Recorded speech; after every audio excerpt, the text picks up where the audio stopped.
어제부터 저희들이 사사기 말씀을 보고 있습니다. 사사기 말씀 오늘 어제 1장부터 봤어요. 오늘 2장 10절까지 보려고 하는데요. 사실 1장 1절에서 2장 10절까지 내용은 사사기 내용이 아니고 사실 여호수아 내용입니다. 내용적으로 본다면 우리가 요까지를 여호수아 시대, 요까지를 사사 시대라고 구분짓는 내용으로 본다면은 2장 10절을 보면은 이렇게 되어 있습니다. 그 세대의 사람도 다 조상들에게 돌아갔고 그 후에 일어난 다른 세대는 여호와를 알지 못하며 여호와께서 이스라엘을 위하여 행하신 일도 알지 못하였다. 이제 요 2장 10절이 사사 시대의 내용들을 말하는 것이죠. 이제 그때부터 2장 11절, 이제 우리가 내일 볼 2장 11절부터 이제 사사 시대의 모습이 본격적으로 나타납니다. 그래서 우리가 지금 사사기 1장과 2장을 읽고 있지만 사실은 이거 전부 다 여호수아 때 일어났던 일들입니다. 그죠?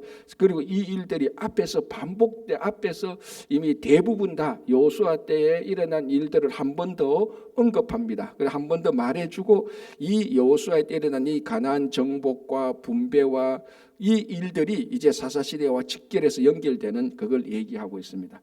자, 한번 보겠습니다. 1장 16절. 모세의 장인은 겐 사람이었고 그의 자손이 유다 자손과 함께 종려나무 성읍에서 올라가서, 자, 종려나무 성읍은 뭐죠? 이건 어느 성을 말하는 거죠? 여리고 성입니다. 여리고. 보통 우리가 종려나무 성읍 그러면 여리고로 보면 됩니다. 종려나무 성읍에서 올라가서 아랏 남방의 유다 항무지에 이르러 그 백성 중에 거주하니라. 자, 16절은 모세의 장인 족속이 이스라엘 사람들과 함께 거주하는 내용을 말하고 있는데, 이게 민수기 10장을 보면은 모세가 모세가 자기 장인 가족들을 만나서 함께 이 광야 생활을 하자고 요청을 합니다. 왜냐하면은 모세 장인의 모세 장인은 미디안 족속이기 때문에 그 광야의 그 생활에서 오랫동안 그 세대에서 그쪽에서 살았던 사람들입니다. 모세의 장인은. 그러니까 그 광야에 대해서 환하게 알 수 있고, 뭐 질이나 우리 말하면 그쪽에 있는 사람들을 다 잘 알 수 있는 사람들이 모세 장인의 그 족속들입니다. 그러니까 모세가 광야 생활을 하기 위해서 모세 장인의 도움이 필요하죠. 그래서 그 사람들과 함께 가자고 요청을 했습니다. 우리가 함께 가면 우리가 잘 대해주겠다. 이제 그렇게 요청했던 적이 있는데, 그게 오늘 본문에 보니까 이제 그게 이루어지는 겁니다. 그래서 모세가 그 장인들에게 우리가 함께 가면은 우리가 잘 선대해 주겠습니다 했는데, 그때부터 어떤 기록은 없습니다. 뭐 정말 어떻게 갔는지, 어떻게 잘 선대를 했는지 몰랐는데, 오늘 보니까 1장 16절에 보니까 모세 장인 겐 사람이라 16절 끝부분에 그 백성 중에 거주하니라 라고 이렇게 되어 있습니다. 그러니까 지금 앞에서 했던 말이 뒤에서 어떤 행실로, 어떤 열매로 결과를 만들어내고, 앞에서 약속했던 것이 뒤에서 다 성취로 이루어지는 것들을 우리들에게 보여주고 있는 것입니다. 자, 17절. 유다와 그의 형제 시므온과 함께 가서, 어제 우리가 봤죠? 하나님께서, 여호와께서 유다 먼저 올라가라 말했을 때 유다가 자기 지파 안에 땅을 분배받은 시므온 지파, 이 사람들과 함께 올라가서 땅을 정복했던 그 내용들을 볼 수 있습니다. 이제 그게 17절에 유다가 그의 형제 시므온과 함께 가서 서밧에 거주하는 가나안 족속을 쳐서 그곳을 진멸하였으므로 그 성의 이름을 호르마라 하니라. 자, 18절. 유다가 또 가사 및 그 지역과 아스골론 및 그 지역과 에그론 및 그 지역. 자, 이 지역은 어느 지역이죠? 원래 블레셋 지역이죠. 블레셋은 5개 도시가 국가를 이루는데 지금 여기 보면 3개 도시와 그 지역을 말하고 있습니다. 이건 뭘 알 수 있는가 하면, 앞에서 그 블레셋 지역을 정복하지 못했지만은 이제 유다 지파가 5개 중에 3지역을 정복하고 있습니다. 그럼 2지역은 아직 정복 못했습니다.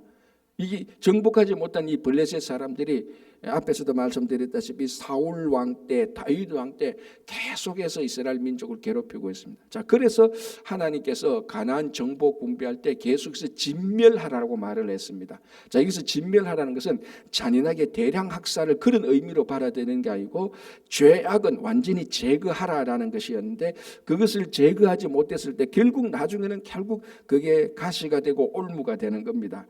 자, 2장 3절을 볼게요. 앞에서 나왔던 말인데요. 2장 3절. 그러므로 내가 또 말하기를 내가 그들을 너희 앞에서 쫓아내지 아니하리니 그들이 너희 옆구리에 가시가 될 것이며 그들의 신들이 너희에게 올무가 될 것이라.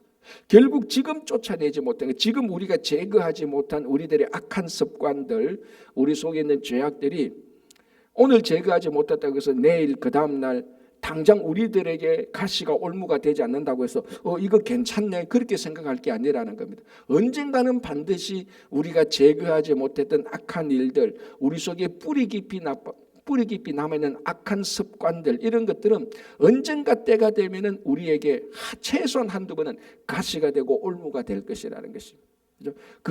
그것이 이제 여호수아서와 사사기를 통해서 우리들에게 강력하게 말해주고 있는 메시지입니다.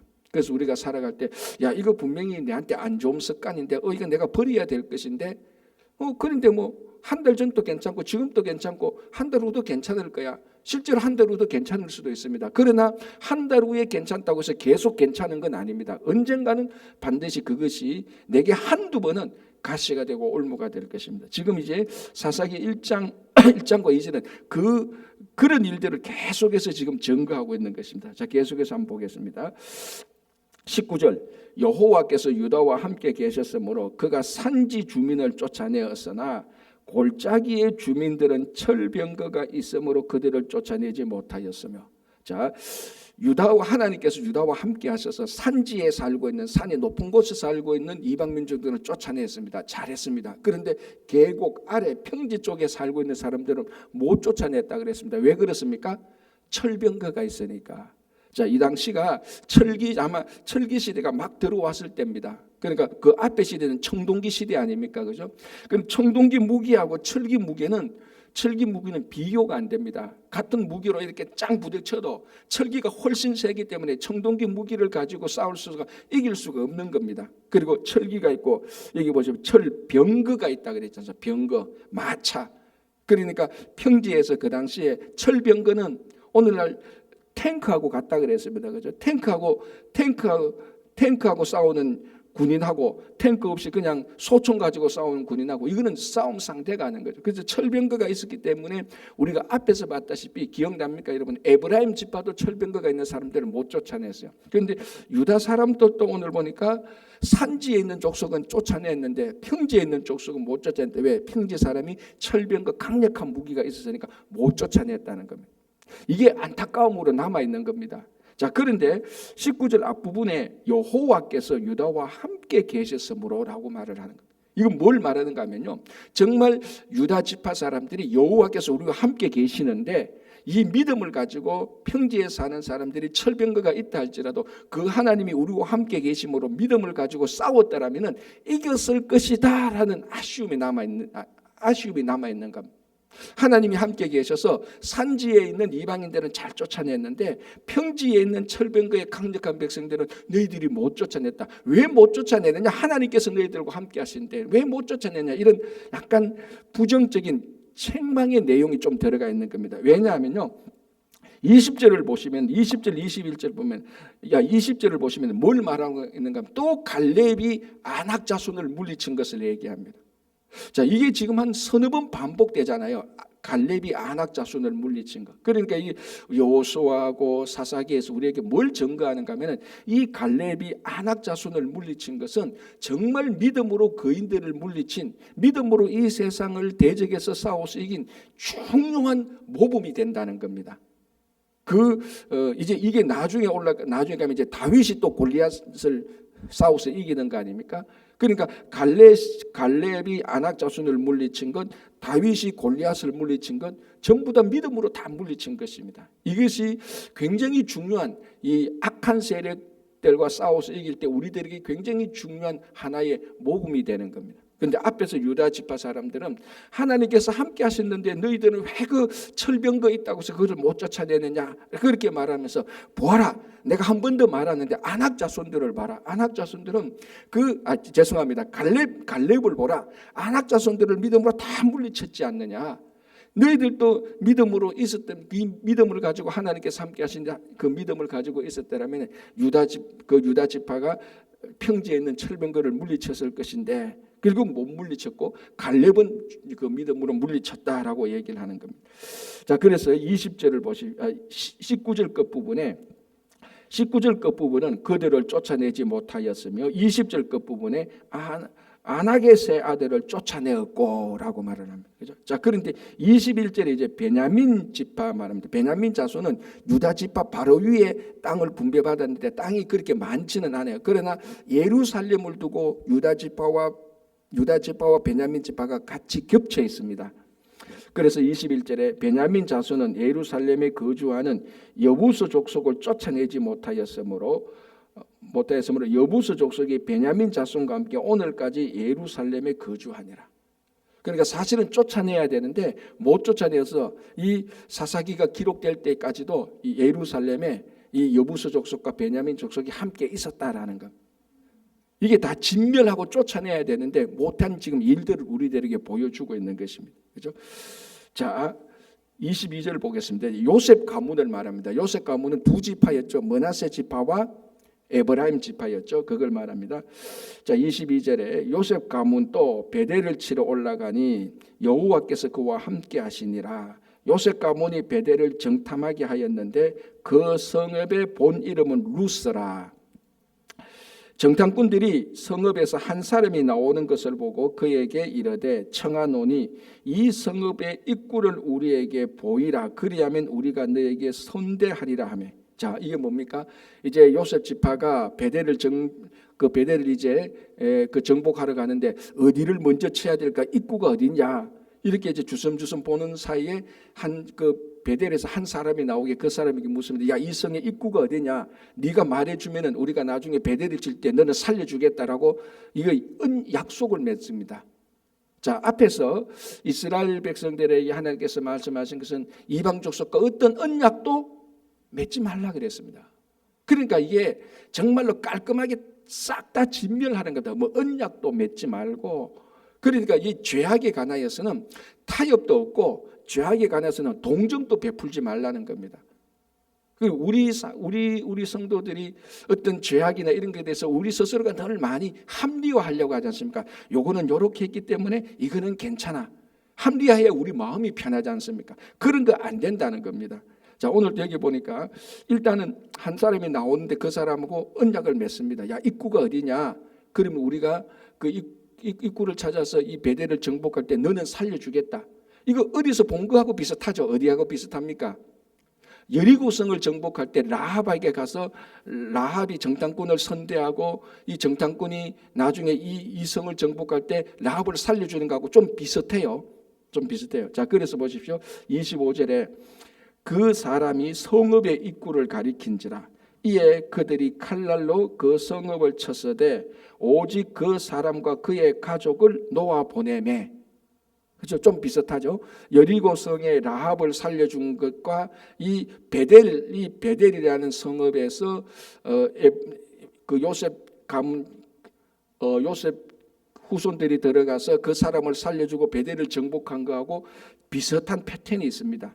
자, 그러나 중요한 것은 여기에서 이 사람은 베델에서 나온 이 사람은 라헬처럼 신앙을 고백한 것도 아니고 라헬처럼 하나님을 같이 섬기기로 하고 이스라엘 백성들에게 들어와서 하나님을 섬기는 자녀가 된 것이 아닙니다.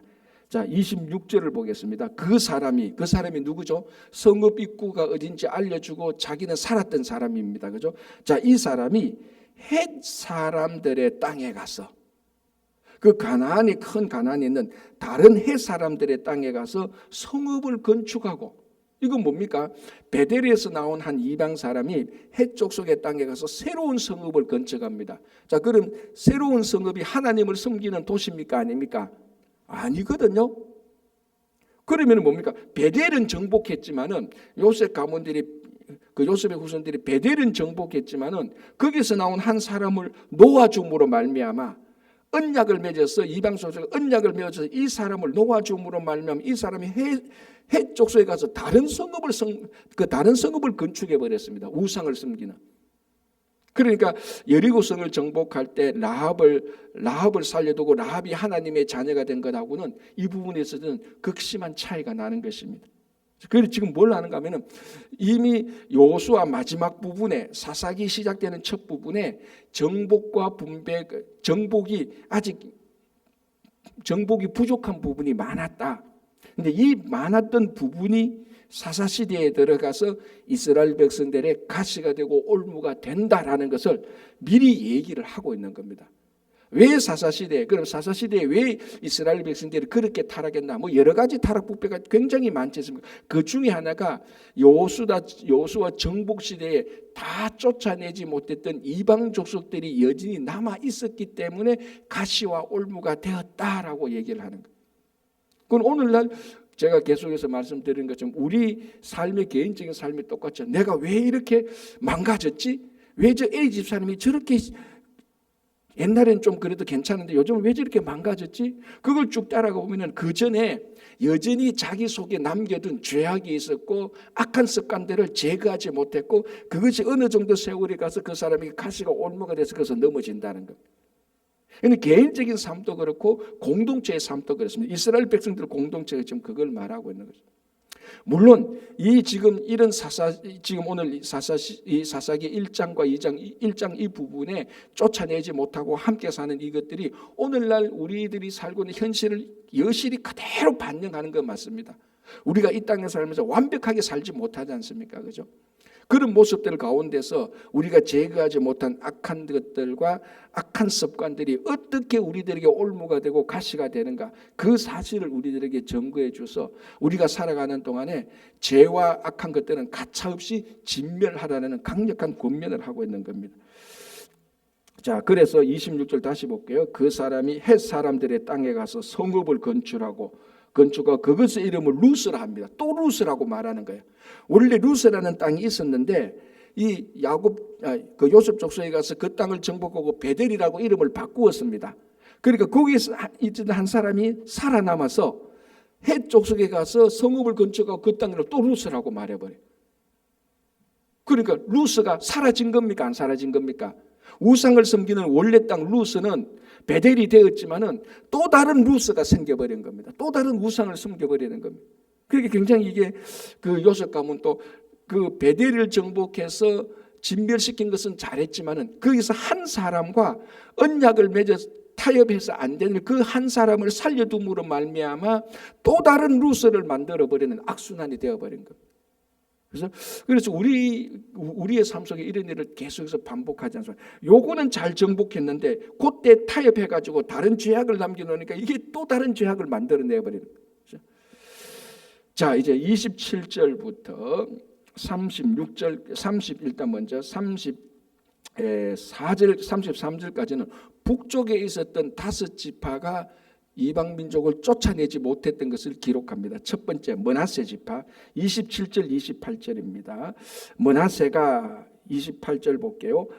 끝부분에 이스라엘 강성한 가나안 족속을 노역시켜 다 쫓아내지 아니하였다라고 말하는데 이 므낫세가 쫓아내지 아니했던 중요한 지역 가운데 눈에 딱 띄는 지역이 하나 있는데요. 27절 중간에 보면은 그에 딸린 마을들의 주민과 머깃도와 그에 딸린 마을들의 주민들을 쫓아내지 못함에 되어 있습니다. 머깃도가 나오죠. 이 머깃도가 어떤 도시입니까? 요한계시록에 나오는 아마겟돈, 인류 최후의 아마겟돈 전쟁이 일어나는 곳이 아마겟돈의 아를 빼고 마겟돈의 자음이 머깃도입니다. 이게 그러니까 아마겟돈의 자음의 원형이 머깃도입니다. 그 머깃도가 이스라엘 보면은 머깃도 평야가 있어요. 이스라엘 한 중간에 그 머깃도에서 전쟁이 많이 일어나요. 왜냐하면 그 평야를 이스라엘 지역에 보면 한 중간에 있는 그 넓은 평야, 기름진 평야 그것을 정복해야 그러니까 이 머깃도 군사적으로 굉장히 중요한 요충지입니다. 이것을 정복하는 자가 그 중원을 정복할 수가 있거든요. 굉장히 중요한 지역입니다. 그래서 요한계시록에는 상징적으로 머깃도에서 전쟁이 일어나는 그 전쟁을 아마겟돈 전쟁이라고 말하고 전인류의 마지막으로 영적 대전쟁이라고 말하는 그 지역이 바로 이 머깃도인데 이게 므낫세 지역에 들어가는데 므낫세가 그것을 쫓아내지 못한 겁니다. 굉장히 중요한 이 도시 머깃도를 정복하지 못했다는 굉장히 중요한 실책을 말하고 있습니다. 자, 그리고 28절 이스라엘이 강성한 후에야 그 땅에 강성한 후에 가나안 족속에게 노역을 시키고 다 쫓아내지 않았다는 겁니다. 묘하죠. 일부분은 노역을 시키고 일부분은 쫓아내지 못합니다. 원래 하나님께서 말씀하신 건 뭡니까? 노역을 시키라 그랬습니까? 쫓아내라 그랬습니까? 이거 쫓아내야 되는 거거든요. 그런데 왜 노역을 시켰을까? 자기한테 유익이 되거든요. 왜? 노역을 시키면은 자기들이 노예로 부릴 수 있지 않습니까? 경제적으로 편하기도 하고 경제적 이익도 있습니다. 이거 쫓아내지 말고 우리 종으로 삼자. 그래서 반일도 시키고 놈일도 시키고 집안이 험한 일도 시키면 그거 좋지 않느냐. 그렇게 지금에서 이 사람들을 쫓아내지 않고 노역을 시키는 겁니다. 이게 나중에 다 가시가 올무가 되는 겁니다. 지금 내 좀 편하다고 해서 내한테 지금 좀 유익이 있다고 해서 그거 탑상 물잖아요. 그게 가시와 올무가 된다는 겁니다. 쫓아내야 되는 겁니다. 지금 노역을 시킬 게 아니고 지금 편하게 내가 좀 이익 보고 사는 게 아니고 그걸 쫓아내야 되는 겁니다. 그걸 말하는 겁니다. 자, 므낫세 지파가 나오고 그 다음에 26절에 에브라임 지파죠. 에브라임이 게셀에 거주하는 가나안 족속을 쫓아내지 못하며 나오죠. 여기 전부 다 북쪽에 있는 지파거든요. 그 다음에 30절 서불론 보시기 바랍니다. 끝부분에 가나안 족속의 그들 중에 복개 30절 서불론은 기드로운 주민과 나할롤 주민을 쫓아내지 못하였으므로 가나안 족속의 그들 중에 거주하면서 노역을 하였더라. 두 가지죠. 노역을 시키거나 쫓아내지 못하거나. 다 쫓아내야 되는데. 자, 그다음에 아셀 31절 아셀도 그렇습니다. 아셀도 끝부분에 이는 그들을 쫓아내지 못하였습니다. 33절 납달리도 그렇게 되어 있습니다. 납달리 끝부분에 베세메스와 벳아난 주민들이 그들에게 노역을 하였더라. 그러니까 노역을 시키거나 쫓아내지 못하거나. 요거 북쪽에 있었던 5지파를 언급합니다. 므낫세, 에브라임, 그리고 서불론, 아셀, 납달리 이를 말하고 난 다음에 이제 자 아주 특별한 한 자손을 말합니다. 그게 34절이죠. 아모리 족속이 단 자손을 산지로 몰아넣고 골짜기에 내려오기를 용납하지 아니하였으며, 요 단 자손은 해안가에 되어 있습니다. 오늘 요게 지금 지도 혹시 전도사님 지도 올려줄 수 있겠어요? 한번 있으면은 그러면은 전도사님 거기 중간에 저기 핑크빛 되는데 단자손 한번 보여줘. 크게 밑으로 내려주실래요? 저 단이 있죠. 단 노란 거 위에 단. 그러니까 해안가 그러니까 그 지중해에 접해 있는 쪽 해안가 저 주변에 아모리 족속이 살고 있었어요. 아모리 족속이 계속해서 단지파를 괴롭힙니다. 자, 그래서 여기 보니까 34절에 아모리 족속이 단 자손을 산지로 몰아넣고, 그러니까 단 자손이 아모리 족속을 쫓아내야 되는데 이게 좀 거꾸로 된 겁니다. 아모리 족속이 계속해서 단 지파를 괴롭혀서 결국은 나중에 사사기 18장에 가면요, 저 단 자손이 아모리 족속에 의해서 단 자손이 사실은 쫓겨나갑니다. 사실 자기들이 너무 살기 불편하니까 쫓겨나서 저 위쪽으로 올라갑니다. 저 위쪽에 한번 보여주세요, 전도사님. 저기 저 위쪽에 단이 있죠, 쪼맨하게. 그죠? 아셀 납달리 고의 단이 있었어요. 원래 저것은 단 자손이 분배받은 땅이 아닙니다. 그 밑에 있다가 사실은 아모리 족속에서 쫓겨나서 저 위쪽으로 올라가게 된 겁니다. 그래서 우리가 이스라엘의 그 경계를 말 때 북쪽에서 남쪽으로 말 때는 단에서부터 브엘세발까지 말합니다. 단이 제일 북쪽으로 올라갑니다. 그러니까 땅을 정복하라 그랬는데 오히려 정복당해가지고 쫓겨가서 어디서 살까에다가 저 위쪽에 그 정탐꾼을 보내니까 저 북쪽에 라이스라는 곳이 있는데 거기는 사람들이 전부 다 우리가 가서 보니까 연약한 사람들 거 있고 순한 사람들만 있어. 그래서 단지파리 그쪽으로 집단 이주했어요. 그 사람을 쫓아내고 저기에 이제 정복하게 된 거 단지파가. 그러니까 원래 분배받은 땅이 아닌 다른 땅으로 올라가게 된 거. 자, 여기서 중요한 것은 34절에 아모리 족속이 단 자손을 산지로 몰아넣고, 원래는 어떻게 해야 돼요? 단 자손이 아모리 사람들을 산지로 몰아내버려야 되는 겁니다. 지금 거꾸로 된 겁니다. 자, 그래서 보십시오. 이렇게 되어 있습니다. 34절에 아모리 족속이 단 자손을 산지로 몰아넣고 골짜기에 내려오기를 용납하지 아니하였으며 결심하고 헤레스산과 아얄론과 사알밤에 거주하였더니 요셉의 가문의 힘이 강성하며 아모리 족속이 마침내는 노역을 하였습니다. 그래서 저기에 단 자손 다시 한번 그 밑에 거 보여주시면 저기 단 옆에 뭐가 있습니까? 에브라임과 므낫세가 있죠. 에브라임과 므낫세는 전부 다 요셉 가문이잖아요. 그래서 이제 결국 에브라임과 므낫세 가문이 아모리 족속의 이 사람들이 강성하니까 에브라임 굉장히 강성한 그 족속이거든. 강성한 지파가 이제 아모리 족속을 오히려 더 이기고 난 다음에 요도 뭡니까? 쫓아내지 않고 또 노역을 시키는 겁니다. 또 종으로 시키는 거예요.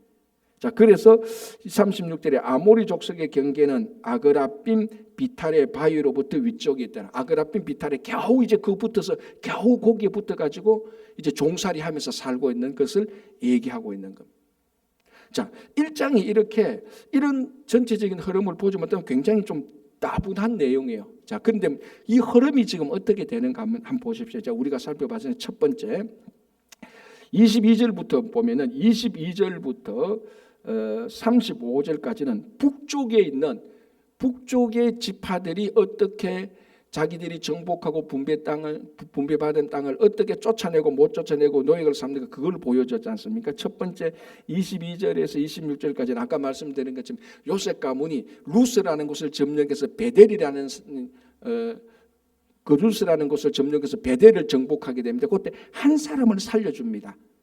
한 사람을 살려줬는데 이 사람이 헷 족속에 가서 다른 루스를 세웠다 그랬죠. 이때는 한 사람을 살려줬고, 자 그리고 27절부터 33절까지는 북쪽에 있는 5지파가 이스라엘 백성들을 쫓아내지 못하거나 노역을 삼게 됩니다.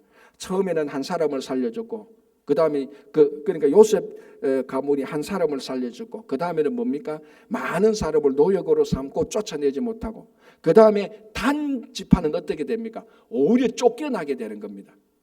뭘 볼 수 있습니까? 점점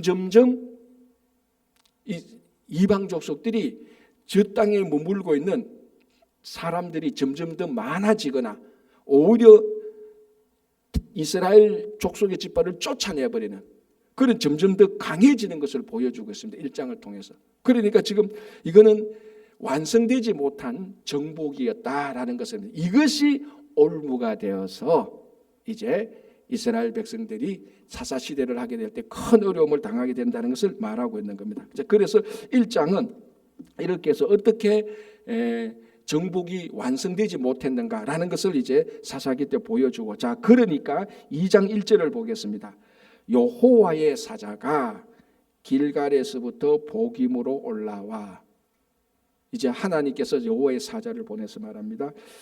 1절 볼게요. 여호와의 사자가 길갈에서부터 복임으로 올라와 말하되 내가 너희를 애굽에서 올라오게 하여 내가 너희의 조상들에게 맹세한 땅으로 들어가게 하였으며 또 내가 이르기를 내가 너희와 함께한 언약을 영원히 어기지 아니하리니 2절 너희는 이 땅의 주민과 언약을 맺지 말며 그들의 제단을 헐라하였거늘 너희가 내 목소리를 듣지 아니하였으니 어찌하여 그리하였느냐.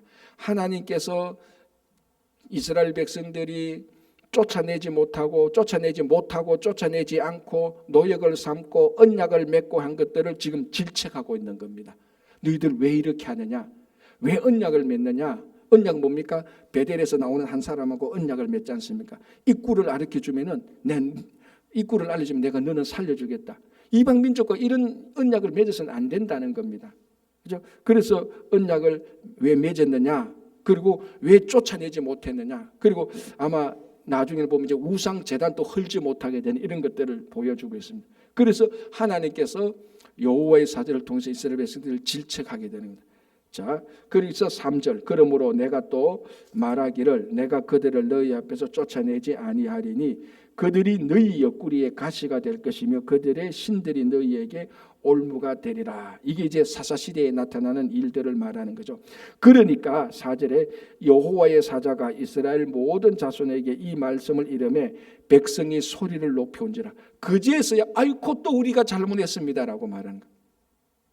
우리하고 똑같죠. 아이고 또 우리가 잘못했습니다. 막 울면서 또 합니다. 자, 그래서 5절에 그러므로 그곳 이름을 복임이라 한다. 통곡이란 뜻입니다. 복임이라 하고 그들이 거기서 여호와께 제사를 드렸더라. 반복되는 거죠. 자, 6절 보겠습니다. 이제 6절은 여호수아 시대에서 사사 시대로 넘어가는 내용을 말하고 있습니다. 6절에 전에 여호수아가 백성을 보내며 이스라엘 자손이 각기 그들의 기업으로 가서 땅이 찾아. 그러니까 쭉 요약 정리하는 거죠. 간단하게. 7절 백성이 여호수아가 사는 날 동안과 여호수아 뒤에 생존한 장로들 곧 여호와께서 이스라엘을 위하여 행하신 모든 큰 일을 본 자들이 사는 날 동안에 여호와를 섬겼다. 그렇지 않습니까? 물론 문제도 있고 싸우기도 하고 갈등도 있고 마찰도 있고 부족했지만 그래도 여호와를 섬겼습니다. 여호수아가 있고 그 장로들과 그 백성들이 함께 막 정복하고 분배할 때는 여호와를 섬겼더라. 6절 여호와의 종 눈의 아들 여호수아가 110세에 죽음에 무리가 그의 기업 경내 에브라임 산지 가스산 북쪽 딥낫 헤레스의 장사였고, 왜? 여호수아는 에브라임 지파니까 에브라임 지파의 그 땅의 장사 지냅니다. 10절 그 세대의 사람도 다 그 조상들에게 돌아갔고, 뭡니까? 여호수아와 여호수아와 함께 했던 신앙생활했던 사람들이 다 돌아갔고 하늘나라로 다 갔고 이 말이죠. 그 후에 일어난 다른 세대는 여호와를 알지 못하며, 이게 무슨 일이 일어난 겁니까 지금? 여호수아와 그의 자손들은 여호수아와 그 함께 했던 사람들이 다 하늘나라 갔는데 그 자손들이 남았는데 여호와를 알지 못했다고 말합니다. 여기서 분리가 일어나는 겁니다. 이제부터 사사시대로 들어가는 겁니다. 자, 여기서 우리가 몇 가지 여러 가지를 생각해서 첫 번째는 왜 이 그 다음 세대는 여호와를 알지 못했을까라는 궁금증이 생깁니다. 몇 가지 우리 여러 가지로 설명하시죠. 왜 여호수아와 그 장로들은 그 신앙의 유산들이 전달되지 못하도록 했을까? 이런 질문도 우리가 던질 수 있는 겁니다. 그죠? 자, 10절 다시 볼게요. 그 세대의 사람도 그 조상들에게로 돌아갔고 그 후에 일어난 다른 세대는 여호와를 알지 못하며 여호와께서 이스라엘을 위하여 행하신 일도 알지 못하였더라. 어쨌거나 지금 거기서 신앙의 단절이 일어나 버렸습니다. 이게 왜 그랬을까? 이게 가시가 있고 올무가 됐고 이방 족속들이 남아 있었기 때문에 거기에 동화되기 시작했고, 그러면서부터 서서히 신앙생활이 막 희미해지고 연약해지고 되는 겁니다. 그러니까 이것은 이제 이 사실은 사사기 전체의 내용을 정리해 주는 겁니다. 그러면 어떻게 해서 이 사람들이 여호와를 알지 못하게 되는 일들이 일어나는가라는 것을 이제 알려주고 있습니다. 그게 이제 내일 우리가 내일 볼 2장 11절부터 나오는 거죠. 한 구절만 보겠습니다. 이스라엘 자손이 여호와의 목전에 악을 행하여 바알들을 섬기며, 바알이 뭐죠? 가나안에 있는 가장 대표적인 신들 아닙니까? 자, 이제 사사시대로 들어가 버렸습니다. 바알을 섬기기 시작했습니다. 그렇죠? 이제 이 부분에 대해서는 이제 몇 번이나 계속해서 사사시대의 악순환을 우리가 내일부터 한번 살펴보면서 우리들의 삶 속에서 일어나는 이 악순환을 어떻게 우리가 정리하고 어떻게 하나님께 나가야 되는가 우리가 같이 생각해 보도록 하겠습니다. 기도하겠습니다. 하나님 아버지, 여호수아를 통해서 또 하나님께서 행하신 일들을 보며 또 우리들의 연약함으로 인하여서 하나님의 일들을 다 완수하지 못하는 것들을 보게 됩니다. 주님, 그런 모습들이 우리 삶 속에 여전히 남아있고 아직도 우리가 제거해야 되거나 쫓아내야 될 악한 습관들과 악한 일들이 있다면 오늘 또 이 말씀을 보면서 그 모든 것들을 다 진멸할 수 있도록 성령께서 도와주시옵소서. 주님, 날씨가 많이 춥습니다. 교회 어르신들 건강 지켜주시고 우리 자녀들에게도 늘 함께하여 주시고 가정과 일터 위에도 주님의 큰 은혜를 베풀어 주시옵소서.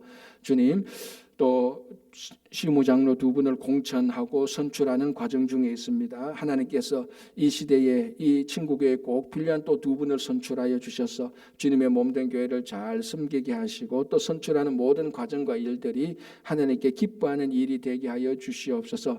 또 내년부터 말씀 나눔 반이 시작하게 됩니다. 남은 한 달 동안 잘 준비하여서 하나님의 말씀을 함께 나누고 성숙하는 교회와 성도들이 되게 하여 주시옵소서. 오늘도 이 아침에 우리가 올려드리는 모든 기도를 들어주시고 마지막 남은 한 달 잘 마무리할 수 있도록 도와주시기를 간절히 원하오며 예수님의 이름으로 기도합니다. 아멘.